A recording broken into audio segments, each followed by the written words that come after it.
Hi everybody, hope everybody's doing well. We just thought we would come on here to answer a few questions to let you all know what the past few months have been like for us on lockdown. You gonna say hello to everybody, Evie? Yeah. Give a wave and say, what do you say? Say hiya. Hiya. So what 3 words would you describe your time in lockdown? So for me I would say chilled, because we haven't had to be anywhere for a certain time. I would say simple, because we have just been enjoying a really simple life, walking and cycling and feeding ducks and just doing lots of wee small fun things.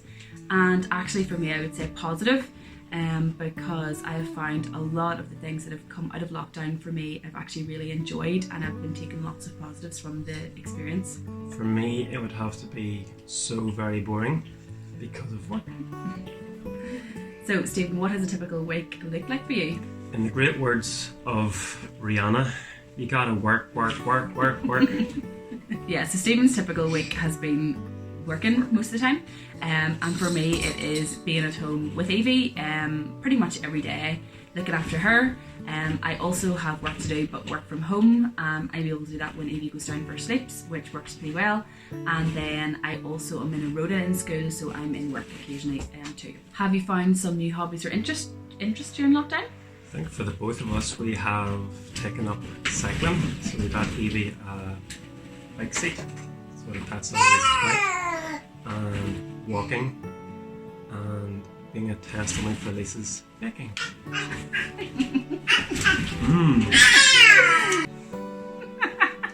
It's so good. So resolutions for lockdown then. I think at the start we both found lockdown quite challenging. We chatted about it and we decided that we were going to turn it into a positive. So there were 2 things that we decided we would focus on. One was linked with doing more exercise every day as a family, which we've really enjoyed, walking and cycling. And the other one, which is obviously more important, was spending the extra time that we have with God. So really taking time to pray and read and hear from his voice, and we have been doing that and really enjoying that as well. Stephen, what has been the best thing for you? Getting to spend more time with Lisa and Evie when I was off work for a few weeks. Yeah, for me it is similar, just getting to be at home with Evie. I finished maternity leave last year and I thought that was my days with me and Evie at home done. So this has been, although it's been unexpected, I have really taken that positive from it, and I've really loved being at home with her every day, getting to look after her, and also getting the balance in with getting to do some work as well, which I do enjoy too. What about the worst? The worst would be not being able to see friends and family, or even going out for some nice food. Yeah, same for me, just missing that contact time with friends and family, missing going to people's houses and getting hugs and stuff from people, and just missing that contact, and I suppose just being out and about in town as well.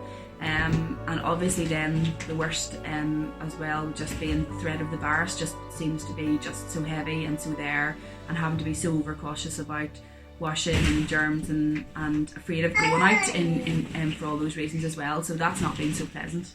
What have you learned about each other? I don't know for me if I've learned anything new about Stephen, but I do know, and this has sort of been shown throughout lockdown, that we do work well as a team. And although it took us a wee while, as I said, to adjust to the new routine, we have got into it really well, and I think we do work well together. For me, it would have to be, I didn't realise Lisa could cut hair because I'd never done it before, so I still have my hair. What have you learned about God? That he is in the pandemic, and even though we might not think it, he is actually there working. Yeah. Yeah, that's so true. And I suppose as well, I've been doing quite a bit of reading on just dreams, and what I've learned is that when we've got dreams and visions that come from God, the dream and vision that he gives us never match our ability. They're always greater. And the reason for that is that God is the missing link. We need him to be able to fulfill the dreams and plans and purposes that he has for us. Otherwise we could just go off and do them on our own strength, but then that wouldn't be a God dream.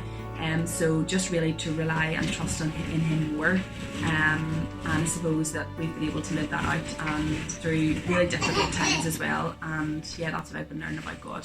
Stephen, have you anything encouraging to share with people watching? Well, you don't have to be in a church service to experience the Holy Spirit or let him speak to you in a service that maybe the songs are playing loud and getting you sort of stirred up to feel his presence more. You can be sitting at your home like we had a life group, we were able to pray for each other, and God had placed, the Holy Spirit had placed a few names on my heart to share with a few people. And I think it was quite a lot of breakthrough that night. So yeah. Is there a Bible verse that has spoken to you during lockdown that you'd like to share? Yeah, so the verses I want to share I think are pretty hard-hitting. They're not soft, nice, wee, gentle verses. They're ones that I've read recently that have really, really spoken to my heart. And they come from Revelation 3, starting from verse 15. I know what you have done. I know that you are neither hot nor cold. How I wish you were one or the other. But because you are lukewarm, neither hot nor cold, I am going to spit you out of my mouth. And for me, that was a real challenge. I feel like before lockdown, I was personally getting to maybe a dangerous place where I was becoming more lukewarm with God. And it wasn't something intentional, but it was just the way things had kind of gone. And when I read those verses, it really spoke to my heart about the importance and just how essential it is. It's not optional, it's essential that we are hot and on fire for God. And that's why spending that extra time with Him, has been so beneficial in both of our walks with God, and that we're feeling more hot and on fire for Him, because those verses speak so clearly about just how dangerous the ground is when you get to the point where you're just lukewarm. So hopefully that speaks to somebody out there listening to this. If you're feeling lukewarm with God, you need to do something to change that. Take the practical steps to be able to heat up your relationship with Him. Spending time is how you're going to do that, from reading and praying to make sure that you're hot and on fire for God.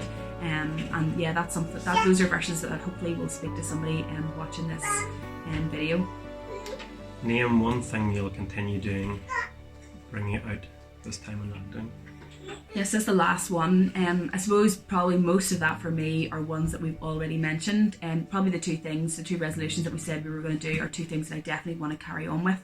The exercising just because it's so good for the body and so good for the mind, and it's great for us to be able to spend that time together as a family in the evenings.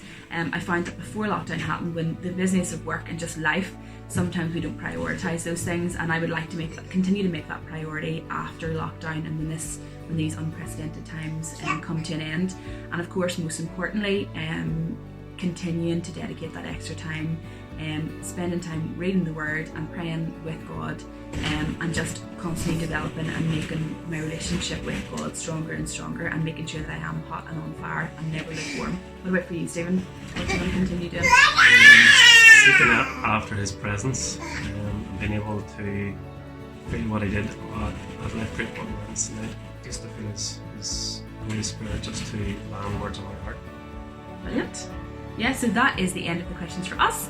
Hopefully you've enjoyed listening and watching, and hopefully you've learned a wee bit about what the past few months have been like for us. And yeah, that's really it. And Evie, you gonna come and say bye-bye? She is just wrecking. So I'm gonna show you what she's up to. What do you say? Say bye-bye. Say bye to everybody. Give a big wave. What do you say? Bye-bye. Bye-bye. Love you. Yeah. Miss you. Miss you. Bye, everybody. Bye.